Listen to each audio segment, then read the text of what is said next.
यह कहानी एक लड़की की सच्ची घटना पर आधारित है। मानसून की बिजनेस चल रही थी और एक बार मेरे पेरेंट्स किसी काम से बाहर चले गए थे। मैं घर पर बिल्कुल शांत था। मेरी कॉलोनी एक बड़े से पहाड़ के ऊपर थोड़ा सुनसान स्थान पर थी। वहाँ पर सामान्य रूप से कोई दिखाई नहीं देता था। मैं ऐसे ही लेटकर टीवी देख रही थी, तभी किसी ने डोरबेल बजाया।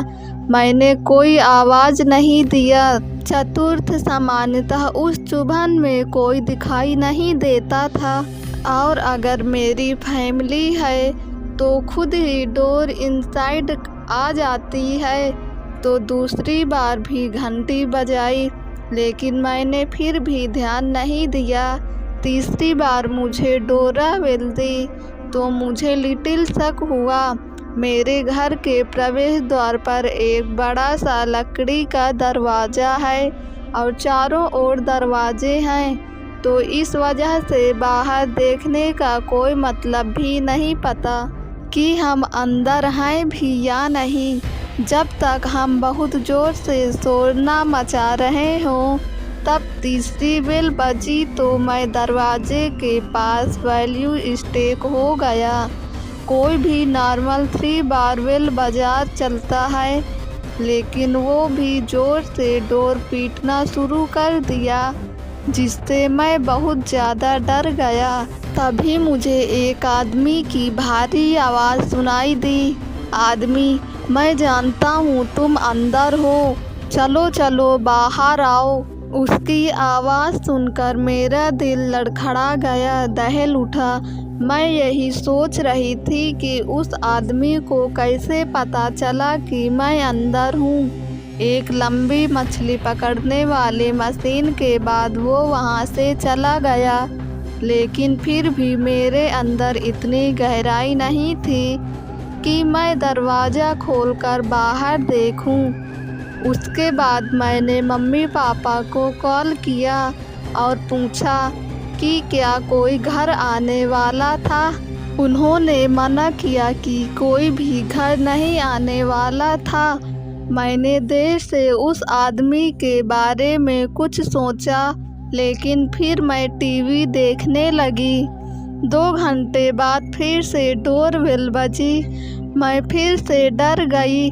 इस बार मैंने सहम की शुरुआत की और मैंने टीवी का वॉल्यूम बिल्कुल कम कर दिया। इस बार मैं धीरे से पियानो रूम की तरफ गई और विंडो से बाहर देखने लगी। मैंने उस कमरे की खिड़की से देखा कि बाहर कौन था। वहाँ दरवाजे पर एक अजीब सी दिखने वाली महिला काले कपड़ों में खड़ी थी। काले हील वाले जूते, एक काली पोशाक और एक बड़ी सी काली टोपी, और बाल उसके गहरे भूरे रंग के थे और उसके चेहरे पर टोपी लटकी हुई नकली से ढका हुआ था। मुझे उसकी चमचमाती लाल मोतियाँ और उसकी बेहद डरावनी मूंछें दिखाई दे रही थी। उसके साथ एक लंबा सा आदमी खड़ा था। उसने भी एक काले रंग का सूट पहना हुआ था। उसके चेहरे पर एक बहुत भयानक सीरियसनेस थी, लेकिन मुझे उस आदमी से इतना डर नहीं लगा था जितना उस औरत को देखकर लग रहा था।